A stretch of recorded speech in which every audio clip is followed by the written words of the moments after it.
All right, to understand faster than light travel, we need to go back to Albert Einstein's original ideas on special relativity.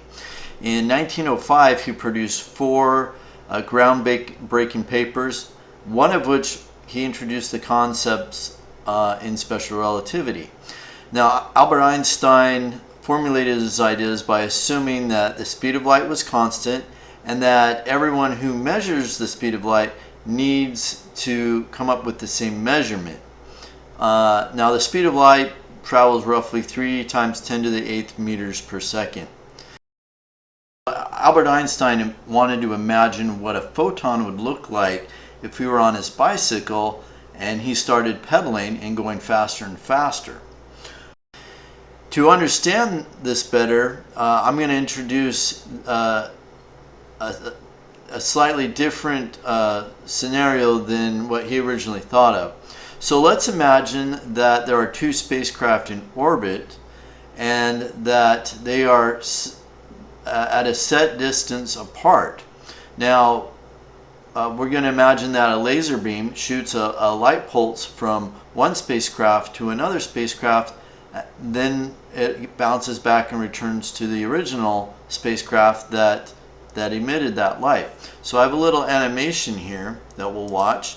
So here are my two spacecraft, and they're at a distance of z apart, and we're going to emit a light pulse from spacecraft 2 to spacecraft 1 back to spacecraft 2, and it's going to continue on, and we'll just say it goes on forever. So if I know the distance between the spacecraft and I measure the amount of time to emit a light pulse and have it come back, I can then determine the value of the speed of light. And so now let's consider what this, so we're going to call this a rest frame, okay, an inertial frame. One that the spacecraft is not moving, and you can see I turned their little engines off so they're not going to move at all. Now let's consider what will happen if we have another set of spacecraft that fly past the first ones, okay? How will the photon look like in their reference frame? So in this one we have our set of spacecraft that are rest, while we have a set of spacecraft that fly by it, and you can see that that the photon would look like it bounces up and comes down and makes this equilateral triangle here. So from this geometry we can measure how the clocks of the spacecraft at rest compared to the clocks that are on board the spacecraft that is moving by. Now, in order to be able to combine the sides of this triangle together, we need to know what kind of topology or what kind of space that we're working in. So Einstein developed the topology of space-time by considering what's called a light cone. In this diagram, you'll see that we have a vertical axis, which is the time axis, and then we have this plane that represents a hypersurface, or the spatial dimensions that we're used to living in. Now, in this example, I only represent 2 dimensions, say an x and a y axis. And in the middle, we're gonna let's say that we have a control tower. This could be like a NASA mission control tower. Now, its position doesn't change. It resides at the Kennedy Space Center, for example, but it moves in time. So if I play the animation, you'll see that here we have the control tower, and it just moves along that time. And the mission controllers there have a clock which they use to measure the lapse of time. And then I also have, you'll see these 2 little rulers that go shooting by. They just sort of represent our spatial coordinates. Now, we can also consider what the time and space axis look like for a moving spaceship, for example.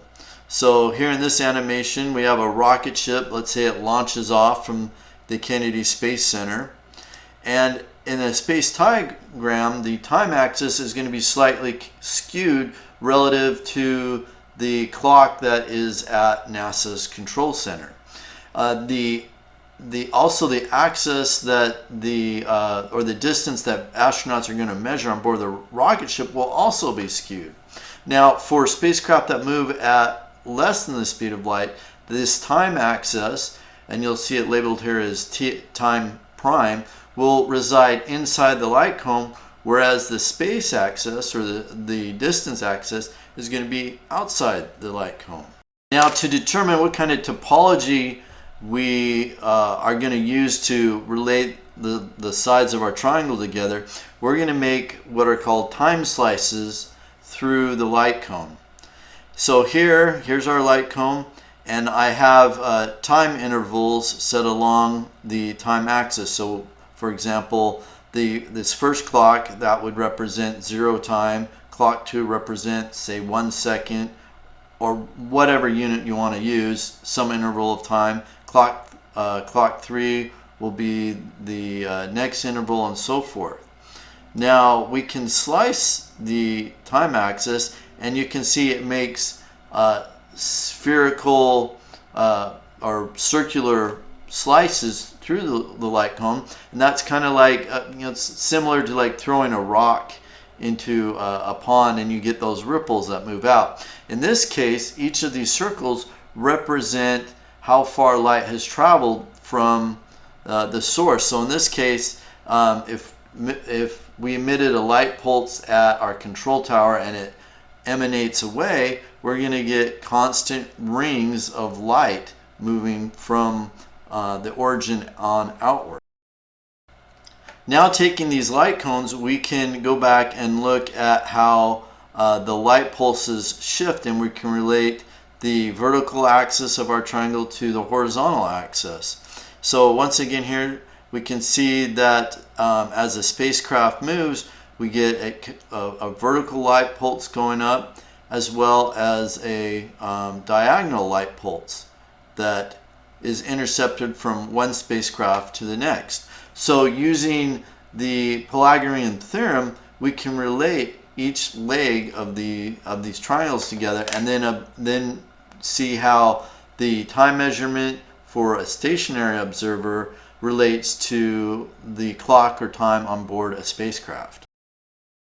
Alright, so using the Pythagorean theorem, we can relate the hypotenuse to the x squared plus the vertical axis x squared, and then substitute in the amount of time that light has traveled. So we can relate the hypotenuse, which is equal to the speed of light times the time that it traveled along that vertical axis, to the velocity that the spacecraft is moving horizontally, and then the primed axis is going to be the amount of time that the stationary observer has measured. Now, using just simple geometry or just simple algebra, we can solve for the time component. And what you have here is this will relate the amount of time measured by a clock on board the spacecraft relative to the amount of time elapsed by an observer like at mission control. So basically what this is saying is we have two clocks here. We have a clock on board the spacecraft that the astronauts are going to carry, and we have a clock at mission control. We need to relate how the different clocks measure time together. So in this case, we have T prime representing the clock carried by the astronauts over the square root of 1 minus v squared over c squared. And this irrational root is called the Lorentz factor. Taking the limit of this equation, we can see that as the velocity of the rocket ship approaches the speed of light, it becomes an infinite value. Now, infinity is not a real number.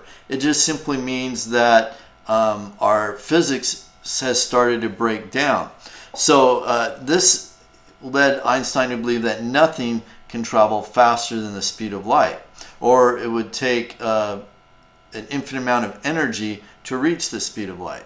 This equation also tells us that the slowest possible speed is 0. Therefore, we have an observer at rest, and the maximum speed it can reach is the speed of light. I'm excited to announce the premiere of my new documentary film, Time is a Fluid That We Ride to the Stars. In it, I discuss how we will design and build a micro warp drive engine that will take humanity up to speeds faster than that of light. Be sure and hit that notification bell and subscribe button so you'll be alerted to when it's available. Until next time, see ya on my channel, Hyperdrive X.